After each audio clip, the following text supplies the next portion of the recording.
സീക്കാറ്റിൻ്റെ ഈ പുതിയ എപ്പിസോഡിലേക്ക് ഏവർക്കും ഹൃദയപൂർവ്വമായ സ്വാഗതം. കത്തോലിക്ക സഭയുടെ വിശ്വാസത്തിന് അടിസ്ഥാനമായ സാർവത്രിക മതബോധന ഗ്രന്ഥം വളരെ ആഴത്തിൽ പഠിക്കുന്ന നമ്മുടെ ഒരു പഠന സംരംഭമാണ് സീക്കാറ്റ്. സീക്കാറ്റിൻ്റെ കഴിഞ്ഞ എപ്പിസോഡിൽ നമ്മൾ കൂദാശ ജീവിതത്തെക്കുറിച്ചാണ് സംസാരിച്ചുകൊണ്ടിരുന്നത്.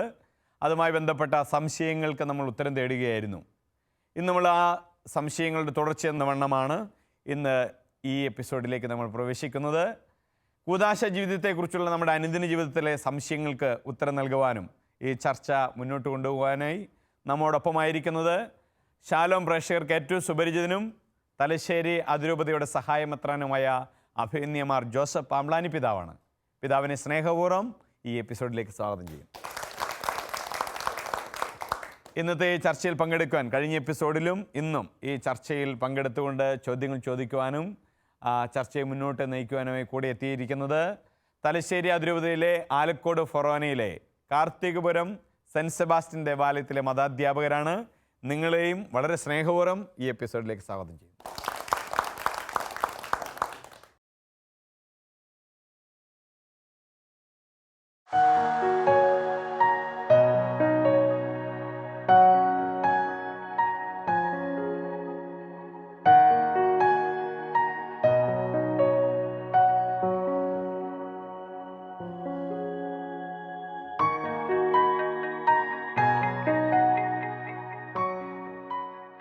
നമുക്ക് ചോദ്യങ്ങളിലേക്ക് പോകാം.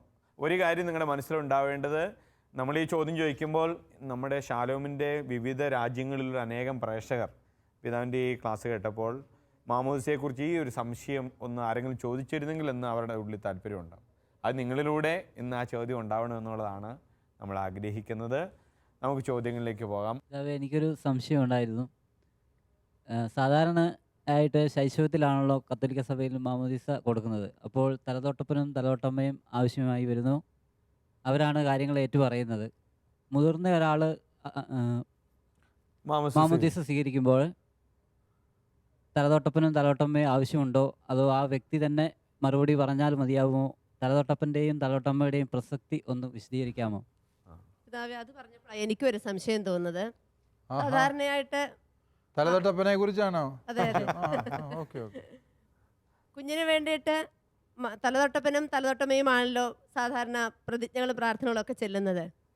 പക്ഷേ ആ കുഞ്ഞ് മോശമായ ഒരു സാഹചര്യത്തിൽ വളർന്നു വരികയാണെങ്കിൽ അതിൻ്റെ കടങ്ങളെല്ലാം ഈ തലതൊട്ടപ്പനും തലതൊട്ടമ്മയ്ക്കും ആയിരിക്കുമോ? അങ്ങനെ എനിക്കൊരു സംശയം സാർ ചോദിച്ചപ്പോൾ എനിക്കങ്ങ് തോന്നുന്നു.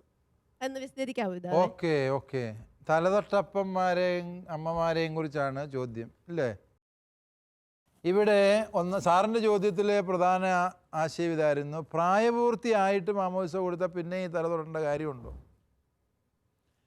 തലതൊട്ടപ്പൻ തലതൊട്ടമ്മ എന്ന് പറയുമ്പോൾ അവരെന്താണ്? സഭയുടെ ഭാഗത്ത് നിന്ന് നിങ്ങളെ വിശ്വാസത്തിൽ വളർത്താനുള്ള ഉത്തരവാദിത്വം ഏറ്റെടുക്കുന്ന വ്യക്തികളാണ്. അവർ സഭയുടെ പ്രതിനിധികളാണ്. അതുകൊണ്ട് കൊച്ചായിരിക്കുമ്പോൾ സ്വീകരിച്ചാലും മുട്ടനായി കഴിഞ്ഞ് സ്വീകരിച്ചാലും എന്താണ്? തലതൊട്ടപ്പനും തലതൊട്ടമ്മയും ആവശ്യമുണ്ട്. കാരണം എന്താണ്? സഭയുടെ കൂട്ടായ്മയിലേക്കാണ് നിങ്ങൾ പ്രവേശിക്കുന്നത്. ആ സഭയുടെ പ്രതിനിധികളായിട്ടാണ് തലതൊട്ടപ്പനും തലതൊട്ടമ്മയും ഉള്ളത്. അതുകൊണ്ട് കുഞ്ഞായിരിക്കുമ്പോഴാണെങ്കിലും അല്ല എങ്കിലും ഇത് വേണം. മാമോദിസായുടെ കാർമ്മികർ അക്രൈസ്തവരാകാം എന്ന് നമ്മൾ പറഞ്ഞിരുന്നു അല്ലേ? അതേസമയം തലതൊട്ടപ്പനും തലതൊട്ടമ്മയാകാൻ അവർക്ക് പറ്റിയല്ല. അവരാരായിരിക്കണം? കത്തോലിക്ക വിശ്വാസിയായിരിക്കണമെന്ന് മാത്രമല്ല, they must be practising Catholics. അവർ കത്തോലിക്ക വിശ്വാസം അനുഷ്ഠിക്കുന്നവരായിരിക്കണം എന്ന് പറഞ്ഞിട്ടുണ്ട്. മനസ്സിലായോ? അത് സ്വന്തം മാതാപിതാക്കൾക്ക് തന്നെ ആയിക്കൂടെ? സ്വന്തം മാതാപിതാക്കൾ പോരാ തലതൊട്ടപ്പനും തലതൊട്ടമ്മയും. സ്വന്തം മാതാപിതാക്കൾ ഉണ്ടല്ലോ കൊച്ചിനെ വളർത്താൻ. ഇനി അവരെന്തെങ്കിലും വീഴ്ച വരുത്തിയാൽ നോക്കാനാണ് ആര്? തലതൊട്ടപ്പനും തലതൊട്ടമ്മയും ഉള്ളത്. തലതൊട്ടപ്പനെയും തലതൊട്ടമ്മയും മാതാപിതാക്കളുടെ സ്ഥാനത്ത് തന്നെയാണ് ഇവിടെ സഭാ പാരമ്പര്യത്തിൽ കരുതുക. അതുകൊണ്ടാണ് ആരെങ്കിലും തലതൊടുകട്ട മക്കളെ, അവരുടെ പിള്ളേരെ കല്യാണം കഴിക്കാൻ പോലും പാടില്ല. തലതൊട്ടപ്പനെയും തലതൊട്ടമ്മയെയും ഒരു വിശ്വാസി സ്വന്തം അപ്പൻ്റെയും അമ്മയുടെയും സ്ഥാനത്താണ് പരിഗണിക്കുന്നത്. എന്നാണ് കല്യാണത്തെ സംബന്ധിച്ച് ഈ നിയമങ്ങൾ പോലും നമ്മളെ ഓർമ്മിപ്പിക്കുന്നത്. ഇനി ടീച്ചറിൻ്റെ ചോദ്യം, തലതൊട്ടപ്പനും തലതൊട്ടമ്മയും എന്ന് പറയുന്നവർ അവരുടെ ഉത്തരിപ്പ് ഘടത്തെക്കുറിച്ചാണ്. ഒരു കൊച്ചിൻ്റെ തലതൊട്ടു, അത് ശരിയാണ്. ഇത് വഴിതെറ്റി നടന്നാൽ ആരാ ഉത്തരം പറയുക? ഇതിന് ഉത്തരവാദിത്വം തലതൊട്ടപ്പനും തലതൊട്ടമ്മയ്ക്കും ഉണ്ട് എന്ന് തന്നെയാണ് തിരുസഭ നിങ്ങളെ ഓർമ്മിപ്പിക്കുക. അതായത് നിങ്ങൾ തലതൊട്ട് ചുമ്മാ ഒരു ഭംഗിക്ക് വേണ്ടി തലതൊട്ടതല്ല. ചിലർ ചുമ്മാ അവരെ തലതൊടാന്നുള്ള അവരുടെ അവകാശമാണ്, അളിയൻ്റെയും പെങ്ങളുടെയും അവകാശമാണെന്നൊക്കെ പറഞ്ഞ് ഇങ്ങനെ വന്ന് തലതൊടാൻ വേണ്ടി മിടിക്ക് കൂട്ടി നിൽക്കുന്നതാണ്.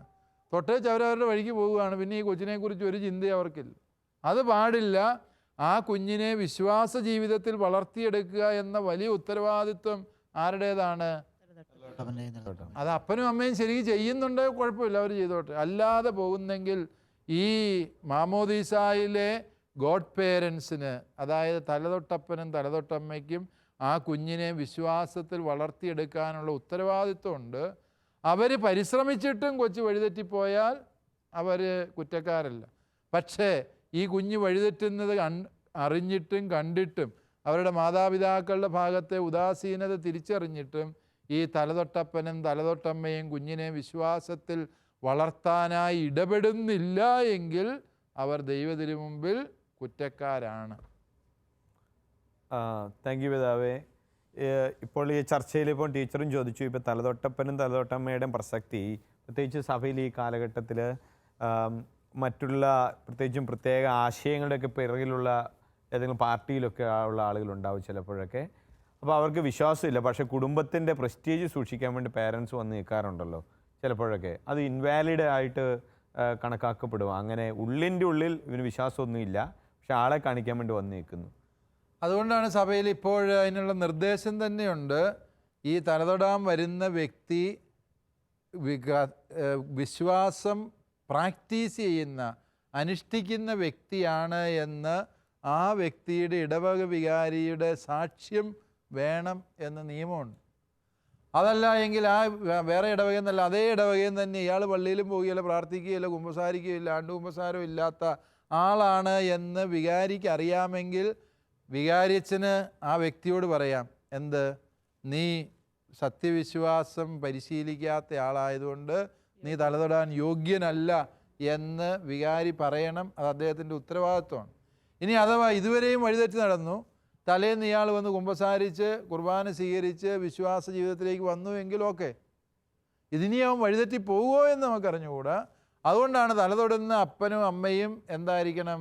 കുമ്പസാരിച്ച് വിശുദ്ധ കുർബാന സ്വീകരിച്ച് വരപ്രസാദാവസ്ഥയിൽ ആ കർമ്മത്തിന് വരണം എന്ന് പറയുന്നതിൻ്റെയും പൊരുള് ഇതൊക്കെ തന്നെയാണ്.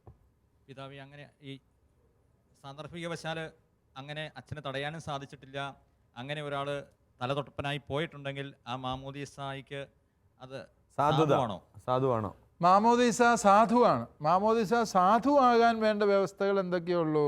വെള്ളമൊഴിക്കണം, പേര് വിളിച്ച് പിതാവിൻ്റെയും പുത്രൻ്റെയും പരിശുദ്ധാത്മാവിൻ്റെയും നാമത്തിൽ സ്നാനപ്പെടുത്തണം. അതിൻ്റെ സാധുതയെ ബാധിക്കുകയല്ല, പക്ഷേ മാമോദീസ എന്ന കൂദാശയിലൂടെ ലക്ഷ്യം വയ്ക്കുന്ന വിശ്വാസ പരിപോഷണം അതിൽ കുറവ് സംഭവിക്കുന്നു എന്നുള്ളതാണ് സത്യം. എൻ്റെ ആൻറ്റി അങ്കിൾ അച്ഛനും സിസ്റ്ററും ആണെങ്കിൽ അവർക്കും തീർച്ചയായും തലതൊട്ടപ്പനും തലതൊട്ടമ്മയും ആകാവോ? അച്ഛനും സിസ്റ്ററും അവർക്ക് ആകാവോ എന്ന് ചോദിച്ചാൽ ഇൻ പ്രിൻസിപ്പിൾ എതിരൊന്നുമില്ല. പക്ഷേ അവരുടെ പ്രധാന ജോലി എന്താണ്? എല്ലാവരെയും വിശ്വാസത്തിൽ വളർത്തുക എന്നുള്ള ജോലി അല്ലാതെ തന്നെ അവർക്കുള്ളതിനാൽ തലതൊട്ടപ്പനും തലതൊട്ടമ്മയും ആകാൻ മറ്റാളുകളെ കണ്ടെത്തുന്നതാണ് കൂടുതൽ നല്ലത്. അതുപോലെ തന്നെ ഈ തലതൊട്ടപ്പൻ്റെയും തലതൊട്ടമ്മയുടെയും കാര്യം പറയുമ്പോൾ നമ്മൾ മനസ്സിലാക്കുക, ചില പിള്ളേർ പ്രേമിച്ച് അവരെ മാമോദീസ മുക്കി ഇങ്ങോട്ട് കൊണ്ടുവരും.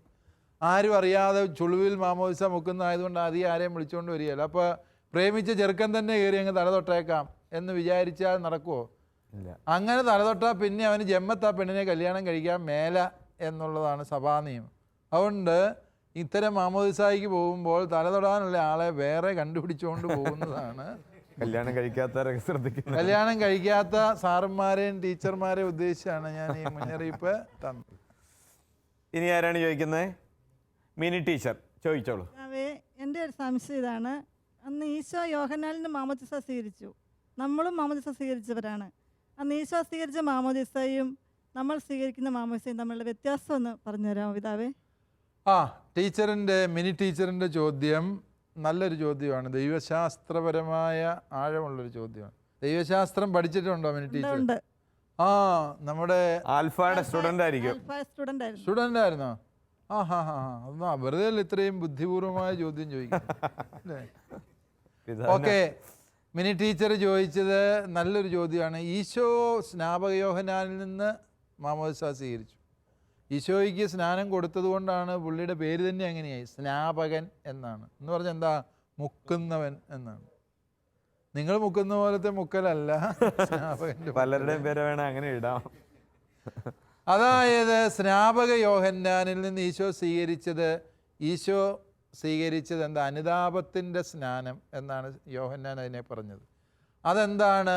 അത് ഈശോയ്ക്ക് പാപമില്ല, പാപത്തിനെ ഓർത്ത് അനുദപിക്കേണ്ട കാര്യവും ഈശോയ്ക്കില്ല. പക്ഷേ ഈശോ അത് സ്വീകരിച്ചത് എന്താ? എല്ലാ നീതിയും പൂർത്തിയാകാൻ ഇപ്പോഴിത് സമ്മതിക്കുക എന്ന് പറഞ്ഞാണ് ഈശോ സ്നാപകനെ കൊണ്ട് മാമോദിസ മുക്കിക്കുന്നത്. എന്താണ് അതിൻ്റെ ഉദ്ദേശം എന്ന് ചോദിച്ചാൽ, പാപത്തിൽ ആണ്ടുപോയ മനുഷ്യപ്രകൃതിയെ രക്ഷിക്കാൻ നിയോഗിക്കപ്പെട്ടവനാണ് താന് എന്ന് ഈശോ വെളിപ്പെടുത്തുന്ന അവസരമാണ് ഈശോയുടെ ജ്ഞാനസ്നാനവേള. ആ സമയത്ത് സ്വർഗം തുറന്ന് പരിശുദ്ധാത്മാവ് ഇറങ്ങി വന്നു എന്നും ഇവൻ എൻ്റെ പ്രിയപുത്രനാണ് എന്ന് അരുളപ്പാടുണ്ടായി എന്നും നമുക്കറിയാം. അവയെല്ലാം അപ്പോൾ സംഭവിക്കുന്ന കാര്യങ്ങൾ ഏതാണ്? ഓരോ മാമോദീസായിലും യഥാർത്ഥത്തിൽ സംഭവിക്കാൻ പോകുന്ന കാര്യങ്ങൾ എന്തൊക്കെ എന്ന് ദൈവം വെളിപ്പെടുത്തി തരുന്നതാണ്. ഈശോയുടെ സമയത്ത്, ഈശോ ജ്ഞാനം സ്വീകരിച്ച സമയത്ത് ആ നേരത്ത് സ്വർഗം തുറന്ന് ഇവൻ എൻ്റെ പ്രിയപുത്രൻ എന്ന് പറഞ്ഞാലും പറഞ്ഞില്ലേലും ഈശോ പിതാവിൻ്റെ പ്രിയപുത്രനാണ്. പരിശുദ്ധാത്മാവ് പ്രാവിൻ്റെ രൂപത്തിൽ ഇറങ്ങി വന്നില്ലേലും ഈശോയിൽ പരിശുദ്ധാത്മാവ് വസിക്കുന്നുണ്ട്, അല്ലേ? സ്വർഗം ഈശോയ്ക്ക് വേണ്ടി എന്നേ തുറന്നതാണ്. അതുകൊണ്ട് അവിടെ നടക്കുന്ന സംഭവങ്ങളൊന്നും ഈശോയ്ക്ക് വേണ്ടി നടന്നതല്ല, മറിച്ച് ഓരോ മാമോദീസായിലും എന്താണ് സംഭവിക്കാൻ പോകുന്നത് എന്നുള്ളതിൻ്റെ വെളിപ്പെടുത്തലാണ് യഥാർത്ഥത്തിൽ അവിടെ സംഭവിക്കുക. എന്നാൽ നാം സ്വീകരിക്കുന്ന മാമോദീസ സ്നാപകൻ്റെ മാമോദീസ പോലത്തെ ഒരു മാമോദീസ അല്ല. കുരിശിൽ ഈശോ സ്വീകരിച്ച സ്നാനത്തിലെ പങ്കാളിത്തമാണത്. ലൂക്കാ സുവിശേഷം 12-ാം അധ്യായം 50-ാം വാചകത്തിൽ ഈശോ പറയുന്നുണ്ട്, എനിക്കൊരു സ്നാനം സ്വീകരിക്കാനുണ്ട്, അത് സ്വീകരിക്കുന്നത് വരെയും എൻ്റെ ആത്മാവ് അസ്വസ്ഥമായിരിക്കും എന്ന് പറയുന്നുണ്ട്. സ്നാപകനിൽ നിന്ന് സ്നാനം സ്വീകരിച്ച ശേഷവും ഈശോ മറ്റൊരു സ്നാനം സ്വീകരിക്കാനുണ്ട് എന്ന് പറയുന്നുണ്ട്. അതേതാണ്? കുരിശേൽ തൻ്റെ തിരുരക്തത്താലുള്ള സ്നാനമാണ്. ആ സ്നാനം ആണ് ഓരോ മാമോദീസായിലും നാം സ്വീകരിക്കും. നമ്മുടെ മാമോദീസ അതുകൊണ്ട് ഈശോയുടെ കുരിശുമരണത്തിലുള്ള പങ്കാളിത്തമാണ്, അല്ലാതെ യോർദാനിൽ അവിടുന്ന് സ്വീകരിച്ച സ്നാനത്തിലെ പങ്കാളിത്തമല്ല എന്നുള്ള വ്യത്യാസം. അതുകൊണ്ട് തന്നെ ആ യോർദാനിൽ സംഭവിച്ച കാര്യങ്ങൾ ഇവിടെയും സംഭവിക്കുന്നു. സ്വർഗത്തിന് അവകാശികളാകും നമ്മൾ, ദൈവമക്കളായിത്തീരുന്നു, പരിശുദ്ധാത്മാവിൻ്റെ ആലയമായിത്തീരുന്നു, സർവ്വ പാപങ്ങളും മോചിക്കപ്പെടുകയും ചെയ്യും. താങ്ക് യു പിതാവേ. ഇനി ആരാണ്? സിബി സാറ് ചോദിച്ചോളൂ. പിതാവേ, മറ്റ് സഭകളിലൊക്കെ മാമോദിസ മുക്കുമ്പം മാമോദിസാർത്തിയെ ജലത്തിൽ പൂർണ്ണമായിട്ട് മുക്കുവാണ് ചെയ്യുന്നത്. നമ്മുടെ സഭയിൽ തലയിൽ കുറച്ച് വെള്ളം ഒഴിക്കുന്നത് മാത്രമേ ഉള്ളൂ. ഇത് തമ്മിൽ വ്യത്യാസം എന്താ അങ്ങനെ വരാൻ കാരണം? അതൊരു പ്രധാനപ്പെട്ട ചോദ്യമാണ്, അല്ലേ? പലരും പലപ്പോഴും നമുക്കെതിരായിട്ട് പറയാറുള്ളൊരു ചോദ്യമാണ്. എന്താണ്? നമ്മൾ സ്നാനപ്പെടുത്തുന്നില്ല, നമ്മൾ ഒരു തൊട്ടുപെരട്ടലേ ഉള്ളൂ എന്നാണ് നമ്മളെക്കുറിച്ച് പറയുന്ന ഒരാരോപണം. അതായത് തലമണ്ടേ മാത്രം ഇച്ചിരി ഏതാനും തുള്ളി വെള്ളം ഒഴിച്ച്, അതുകൊണ്ടാണ് വാസ്തവത്തില്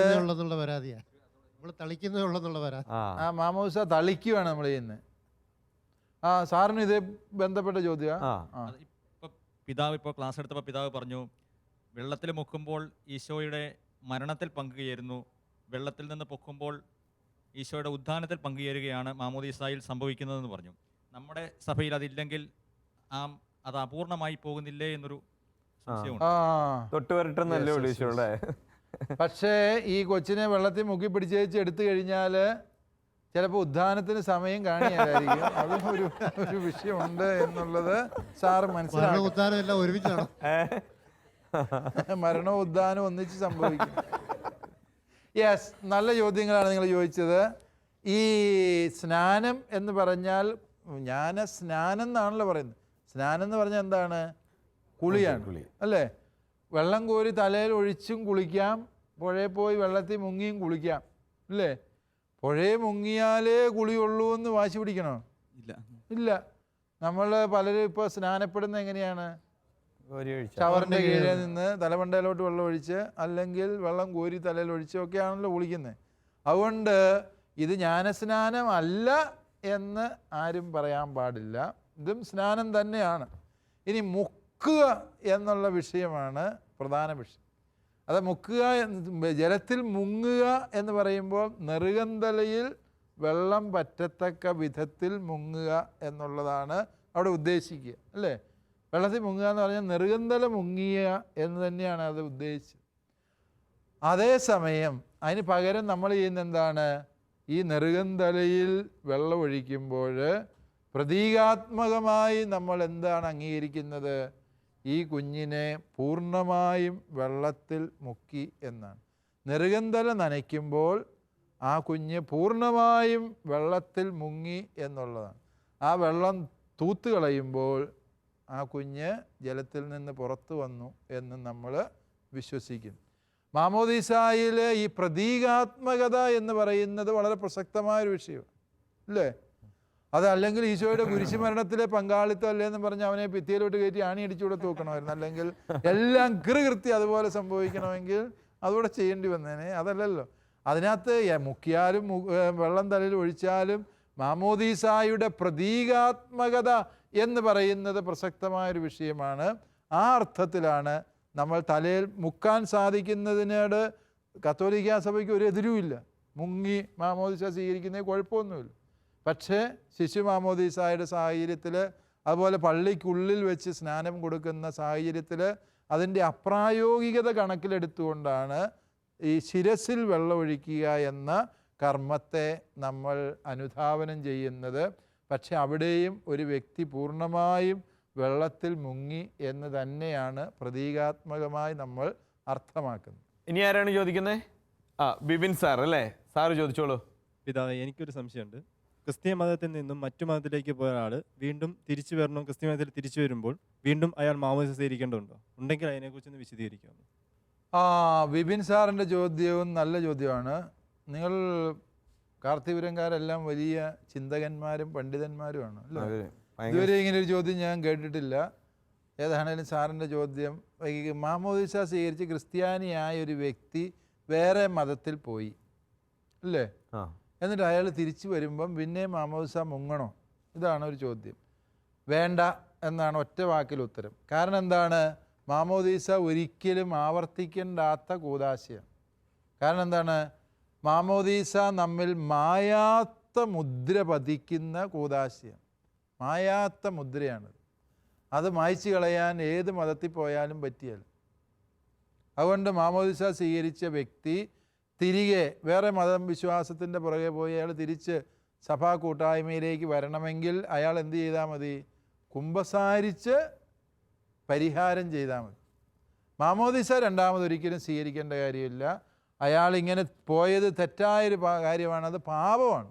ആ പാപത്തിന് പരിഹാരം ചെയ്യുക, സഭാ കൂട്ടായ്മ വിധിക്കുന്ന പരിഹാര കർമ്മങ്ങൾ അയാൾ ചെയ്യേണ്ടി വരും. അതിന് ചിലപ്പോൾ പരസ്യമായി വിശ്വാസപ്രമാണം എല്ലാവരുടെയും മുമ്പിൽ ഏറ്റിയെല്ലാം പറഞ്ഞത്. അങ്ങനെയുള്ള ചില പരിഹാര കർമ്മങ്ങളുടെ ആവശ്യമേ ഉള്ളൂ. അതല്ലാതെ അയാൾ മാമോദീസ വീണ്ടും രണ്ടാമത് സ്വീകരിക്കേണ്ട കാര്യമില്ല. പിന്നെ ഒരു കാര്യം കൂടി നമ്മൾ ഹെബ്രായ ലേഖനത്തിൻ്റെ പശ്ചാത്തലത്തിൽ ഓർത്തിരിക്കണം. നമുക്കങ്ങനെ ഇട്ടേച്ച് പോകാനും ഓടിക്കയറി തിരിച്ചു വരാനും പറ്റിയ ഒരു വഴിയമ്പലമല്ല സഭ എന്ന് പറയുന്നത്. കാരണം എന്താണ്? ഹെബ്രായ ലേഖനകർത്താവ് 6 അധ്യായം 3-4 വാക്യങ്ങളിലൊക്കെ പറയുന്നുണ്ട്, ഒരിക്കൽ പ്രകാശം സ്വീകരിച്ച വ്യക്തി അത് നഷ്ടപ്പെടുത്തി കളഞ്ഞാൽ പിന്നെ അയാളെ രക്ഷിക്കാൻ ഈ ഭൂമിയിൽ മറ്റൊരു ബലിയില്ല എന്ന് നിങ്ങൾ അറിഞ്ഞുകൊള്ളുക എന്ന് പറയുന്നുണ്ട്, ഇല്ലേ? എന്താ അതിൻ്റെ അർത്ഥം? പ്രകാശം സ്വീകരിക്കുക എന്ന് പറഞ്ഞാൽ മാമോദീസ സ്വീകരിക്കുക എന്നാണ് അതിൻ്റെ അർത്ഥം, അല്ലേ? അതുകൊണ്ടാണ് അതിനെ സൂചിപ്പിക്കാനാണ് ഇപ്പോഴും മാമോദീസായുടെ സമയത്ത് ഒരു മെഴുകുതിരി കത്തിച്ച് കുഞ്ഞിൻ്റെ കയ്യിൽ കൊടുക്കുന്നത്. കൊച്ചിന് പിടിക്കാൻ ശേഷിയില്ലാത്തതുകൊണ്ട് തലതൊട്ടപ്പൻ്റെ കയ്യിൽ കൊടുക്കും, അല്ലേ? അതെന്തിനാണ്? പ്രകാശം സ്വീകരിക്കുക എന്നാണ് അതിൻ്റെ അർത്ഥം. പ്രകാശം സ്വീകരിക്കുക എന്ന് പറഞ്ഞാൽ ഈശോ മിശിഹായെ സ്വീകരിക്കുക എന്നർത്ഥം. അതായത് മാമോദീസ സ്വീകരിക്കുക. മാമോദീസ സ്വീകരിച്ചവൻ ആ സത്യവിശ്വാസം ഇട്ടേച്ച് വേറെ വഴികളിലൂടെ പോയാൽ അവൻ്റെ രക്ഷ അങ്ങേയറ്റം അപകടത്തിലാക്കുകയാണ് അവൻ ചെയ്യുന്നത് എന്ന ഹെബ്രായ ലേഖനകർത്താവിൻ്റെ വാക്കുകൂടി ഇതിനോട് ഇത് ചേർത്ത് നമ്മൾ മനസ്സിലാക്കേണ്ടത്. ഇനി ആരാണ് ചോദിക്കുന്നത്? ആശ ടീച്ചർ അല്ലേ, ചോദിച്ചോളൂ. പിതാവേ, എനിക്കൊരു സംശയം ഇതാണ്. അന്യമതത്തിൽപ്പെട്ട ഒരു വ്യക്തിക്ക് നമ്മുടെ മാമോദിസ സ്വീകരിക്കാൻ ആഗ്രഹമുണ്ട്, പക്ഷെ പരസ്യമായി സ്വീകരിക്കാൻ സാഹചര്യം അനുവദിക്കുന്നില്ല. ആ അവസ്ഥയിൽ മനസ്സുകൊണ്ട് മാമോദിസ സ്വീകരിക്കാൻ പറ്റുമോ? നമ്മുടെ കത്തോലിക്ക സഭയ്ക്ക് അതിനെ സഹായിക്കാൻ പറ്റുമോ? നമ്മുടെ കത്തോലിക്ക പുരോഹിതന് എന്ത് ചെയ്യാൻ പറ്റും? ഒരു സാഹചര്യം ഒരുക്കി കൊടുക്കാൻ പറ്റുമോ? യെസ്, ഇവിടെ ചോദ്യം വളരെ പ്രസക്തം തന്നെയാണ്. കാരണം എന്താണെന്ന് ചോദിച്ചാൽ ഇന്നത്തെ കാലഘട്ടത്തിൽ വിശിഷ്യ പല രീതിയിലുള്ള വർഗീയ ചിന്തകൾ, വിഭാഗീയ ചിന്തകളൊക്കെ സമൂഹത്തിൽ വർദ്ധിച്ചു വരുന്ന സാഹചര്യത്തിൽ, അതുപോലെ തന്നെ നിയമപരമായി തന്നെ ഈ മാമോദീസ, അതുപോലെ മതം മാറ്റം തുടങ്ങിയതിനോട് വ്യത്യസ്ത അഭിപ്രായങ്ങൾ നിലനിൽക്കുന്ന സാഹചര്യത്തിൽ ടീച്ചർ ഈ ചോദിച്ച ചോദ്യം വളരെ പ്രസക്തമായ ചോദ്യമാണ്. കത്തോലിക്ക സഭയ്ക്ക് ഇത്തരം സാഹചര്യങ്ങളിൽ 2 ഉത്തരങ്ങൾ പറയാനുണ്ട്. ഒന്ന്, ഒരു വ്യക്തി ഈശോയെ സ്വീകരിക്കാൻ അദമ്യമായി ആഗ്രഹിക്കുന്നു, പക്ഷേ ആ വ്യക്തിയുടെ കുടുംബ പശ്ചാത്തലമോ ജീവിത സാഹചര്യങ്ങളോ സാംസ്കാരിക പശ്ചാത്തലമോ ഒന്നും ആ വ്യക്തിയുടെ പരസ്യമായ ജ്ഞാനസ്നാനത്തിന് തടസ്സം നിൽക്കുന്ന സാഹചര്യമാണ് ഉള്ളത് എന്ന് വിചാരിക്കുക.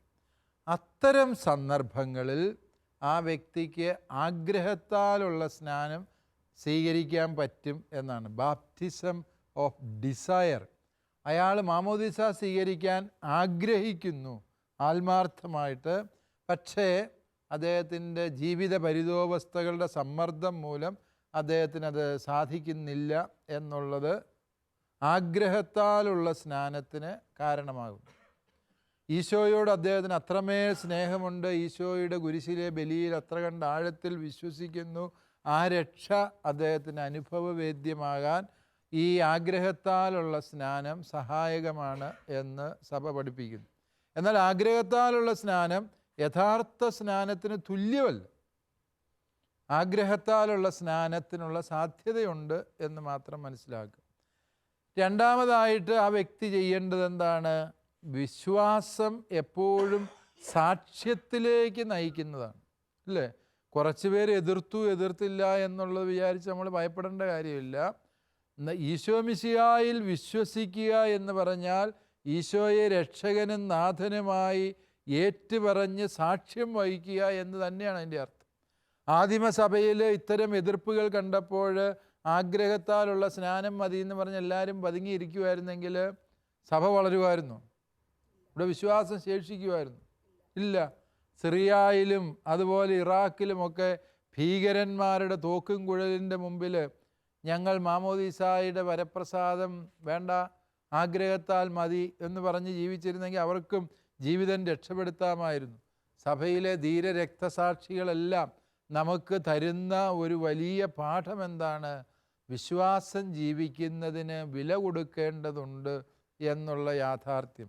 അതുകൊണ്ട് എതിർപ്പുകൾ എന്നുള്ളതിനെ നമ്മൾ വിശ്വാസത്തിൻ്റെ കരുത്തുകൊണ്ട് നേരിട്ട് പരസ്യ സാക്ഷ്യത്തിന് തയ്യാറാകുക. അതുവഴി ഉണ്ടാകുന്ന പീഡനങ്ങൾ, നമ്മൾ ദേവസഹായം പിള്ളയുടെ രക്തസാക്ഷിത്വം കേട്ടിട്ടുണ്ട്. എത്രയോ വർഷങ്ങൾ നീണ്ട കൊടിയ പീഡനങ്ങൾ ആ മനുഷ്യൻ മാമോദീസായ്ക്ക് വേണ്ടി അനുഭവിച്ചു. പക്ഷേ ആ വ്യക്തി വിശ്വാസത്തിൽ ഉറച്ചു നിന്നപ്പോൾ രക്തം ചിന്തി അദ്ദേഹം സ്നാനപ്പെട്ടു. മാമോദീസായിൽ ജലത്താലുള്ള സ്നാനത്തെ രക്തത്താലുള്ള സ്നാനം കൊണ്ട് മകുടം ചൂടിക്കാനുള്ള അവസരമാണ് ഇത്തരം സന്ദർഭങ്ങളിൽ നമുക്ക് ലഭിക്കുന്നത് എന്നുകൂടി നമ്മൾ തിരിച്ചറിയണം.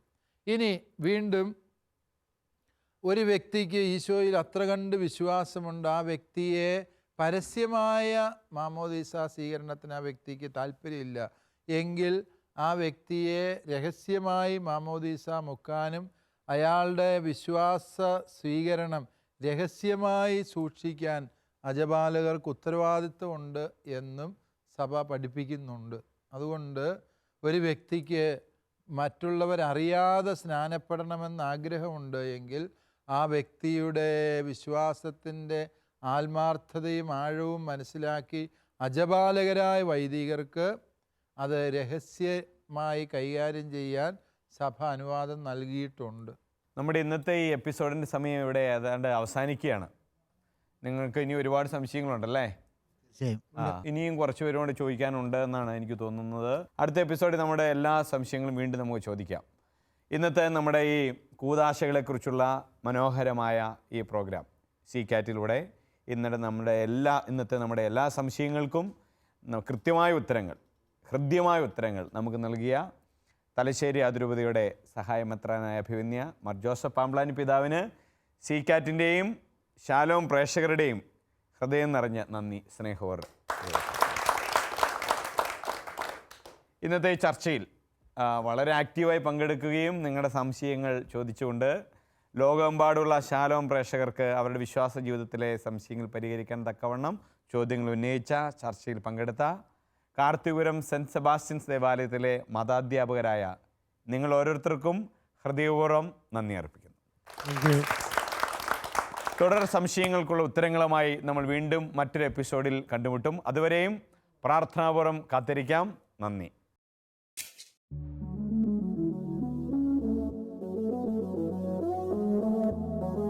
CCAT പ്രോഗ്രാമിന്റെ മുൻ എപ്പിസോഡുകൾ കാണുവാൻ ലോഗോൺ ചെയ്യൂ www.shalomtv.tv/ccat.